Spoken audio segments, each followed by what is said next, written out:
4 projets, 2 territoires. Les présidents de la Haute-Savoie et de la région autonome de la vallée d'Aoste se sont rencontrés pour le lancement officiel d'un projet européen.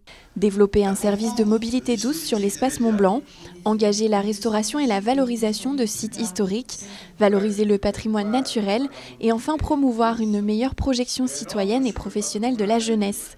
Ce sont les 4 différentes thématiques que les 2 territoires organisent dans une volonté de créer des liens transfrontaliers tout en améliorant leur territoire.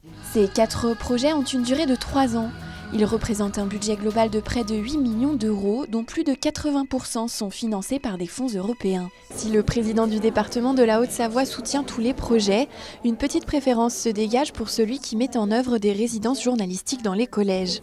Je trouve que c'est intéressant parce que nous avons pour objectif de rendre les adolescents et les collégiens et les lycéens ouverts à l'information, mais en leur donnant la capacité d'analyser l'information. Aujourd'hui, il y a tellement de nouvelles, d'avalanches d'actualités, écrites, audio, visuelles.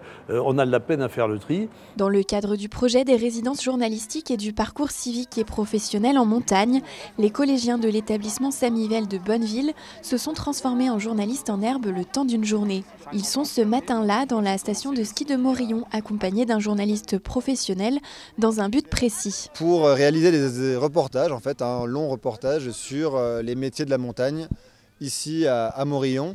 Donc on est avec les élèves qui sont derrière nous et on fait du son, du texte et de la photo. Donc on leur apprend à poser des questions, on leur apprend à s'intéresser aux gens qu'on rencontre ici, les pisteurs, les moniteurs de ski, les touristes, les élèves qui apprennent à faire du ski. On apprend à faire des sons d'ambiance, on apprend à enregistrer les sons du téléski, des télécabines, et puis à monter en fait quelque part un reportage complet dans son ensemble. Aujourd'hui, ce sont les métiers de la montagne qu'ils découvrent. Les collégiens se donnent à fond pour être les meilleurs journalistes possibles et tous les élèves s'accordent à dire que l'expérience est très enrichissante, mais physique aussi. J'aime beaucoup le prise de son, même si des fois c'est compliqué de prendre le son. Aussi d'interviewer les gens pour en savoir plus sur leur métier. En fait, il y a beaucoup de déplacements à faire et il y a beaucoup de prises de son et on doit interviewer beaucoup de personnes. 20 autres journées comme celle-ci sont prévues durant toute l'année scolaire. Création de journaux, organisation de reportages, rencontres avec les acteurs locaux. Les collégiens ne sont pas prêts de s'ennuyer.